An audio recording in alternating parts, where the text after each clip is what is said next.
लोग आए हुए हैं जी जी शाम से, मिस्र से, लबनान से, लीबिया से, अफ्रीका से, यहाँ तक कि यूरोप से भी आए हुए हैं लोग। तो ألمانيا. असमानी दुआल 80 मुल्कों से तकरीबन लोग हैं। 80 मुल्कों से लोग आए ये हैं। मसादिर है, यानी ये जो इल्मी हमारा जो ये मोतमर है, जो आप यहाँ पर देखेंगे कि ये जो है कि मोतमर इल्मी और दुआली है, इसमें इस बात पर तहकीक है कि किस तरह से मसादिर सुन्ना और मसादिर शिया में जो मुत्तफ़िक़ात है। कल रात जो हमारी ये डिस्कशन शुरू हुई थी वो ये थी कि हमारी मुत्तफ़िक़ात जो हैं वो 80% है। फिर बढ़ते बढ़ते इस बात पे हम आए कि नहीं, वो 90% है।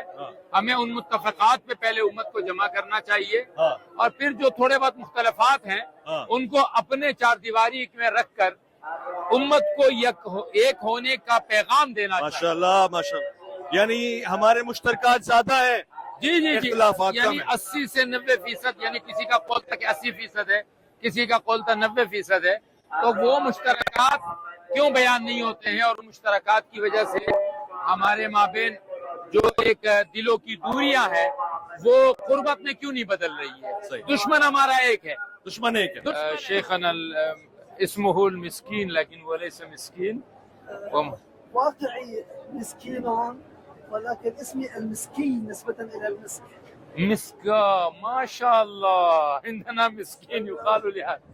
هو من أحفاد الإمام حسين رضي الله عنه، وهو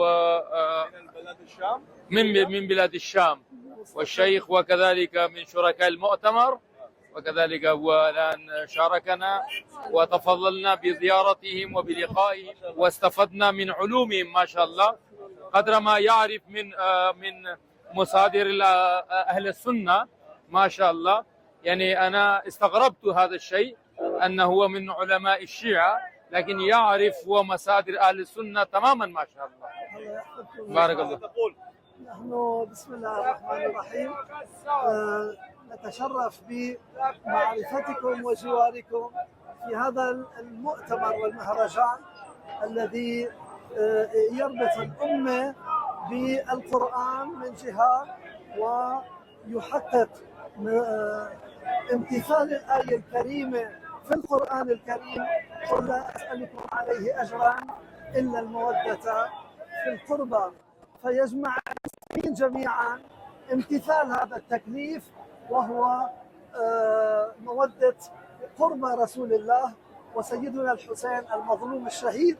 لا شك أنه على من أوائل قرب رسول الله صلى الله عليه وسلم، الذي كان مدللا عند رسول الله وكان دائما يحوفه وقال فيه: حسين مني وأنا من حسين. فلما نأتي حسينا كأنما أتينا رسول الله، لأن الرسول قال: حسين مني وأنا من حسين، أحب الله من أحب حسينا.